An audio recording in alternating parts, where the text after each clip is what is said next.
চাচার কথায় সেই লোকটা কিছু টাকা অগ্রিম দিয়ে চলে যায়। উনি চলে যাবার পর গফুর চাচা বলেন, যাক ভালো হলো, মোটা অঙ্কের একটা অর্ডার পেলাম। এই বলে আমরা দোকানের কাজ করতে লাগলাম। পরের দিন কথা মতো গফুর চাচা মিষ্টি রেডি করে 2টা বড় হাঁড়িতে 2 মণ মিষ্টি রেডি করলেন। মিষ্টি রেডি করে বিকালের দিকে গফুর চাচা আমাকে বললেন, নিশাত, দোকান থেকে 2 জন বের হলে তো দোকান খালি হয়ে যাবে। একটা কাজ কর, আমি একটা ভ্যান ডেকে দিচ্ছি, তুই মিষ্টিগুলো নিয়ে পৌঁছে দিয়ে আয়। গফুর চাচার কথা আমি বললাম, আমি কি পারবো? জায়গাটা কি চিনবো?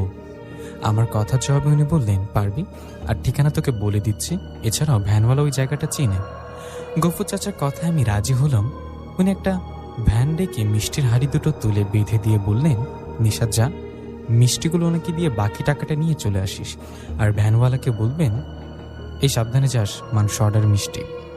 গফুর চাচার কথায় আমি ভ্যানে বসে উঠলাম। আমি ভ্যানে উঠে ভ্যানওয়ালা চলতে লাগলেন। গ্রামের মেঠো পথ দিয়ে আশেপাশের দৃশ্যগুলো মন ছুঁয়ে যাচ্ছিল।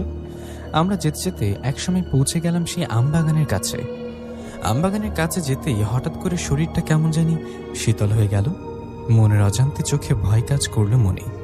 তখন আমি ভ্যানওয়ালাকে বললাম, ভাই একটা তাড়াতাড়ি জানতো একটু, এই আমবাগানটা পার হন।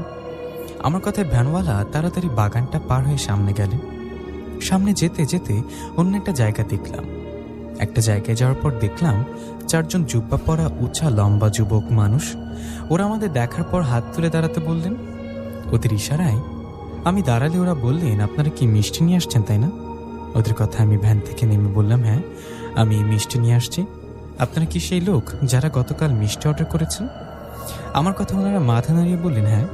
এই বলে ওরা মিষ্টির হাঁড়ি 2টো নামিয়ে বললেন, ভ্যানওয়ালাকে টাকা দিয়ে বিদায় করুন আর আমাদের পিছন পিছন আসুন। ওনাদের কথা মতো আমি ভ্যানওয়ালাকে টাকা দিয়ে ওদের সাথে যেতে লাগলাম। আমি ওদের সাথে যাওয়ার সময় বেশ অবাক হলাম, কারণ একটা হাঁড়ি ওরা একজনই মাথায় করে নিয়ে যাচ্ছে। একটা হাঁড়িতে 1 মণ করে মিষ্টিটা কিভাবে একাই মাথায় করে নিয়ে যাচ্ছে। অনেকটা অবাক হয়ে হাঁটছি, এমন সময় কেমন জানি চোখের পলকে আশেপাশের পরিবেশটা কেমন পাল্টে গেল। আমি দেখলাম আমি একটা জঙ্গলে ওদের পেছন পেছন হাঁটছি।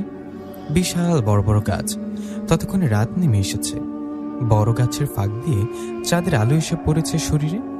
এরকম একটা জায়গা দেখে আমি একটু ভয় পেয়ে ওদের মধ্যে একজনকে বললাম, ভাই আপনারা কোথায় যাচ্ছেন? আমার কথা ওরা বললেন, আসুন এই তো সামনে। ওদের কথা আমি কিছু না বলে ওদের সাথে হাঁটতে লাগলাম। এভাবে বেশ কিছু দূর যাবার পর ওরা আমাকে একটা জায়গায় নিয়ে যায়। সেখানে একটা ঘোড়ার গাড়ি রাখা। ওরা মিষ্টিগুলো নিয়ে ঘোড়ার গাড়িতে রেখে আমাকে বললেন, উঠুন, উঠে বসুন ঘোড়ার গাড়িতে। ওদের কথা আমি বললাম, ওখানে উঠবো মানে? আমি ঘোড়ার গাড়িতে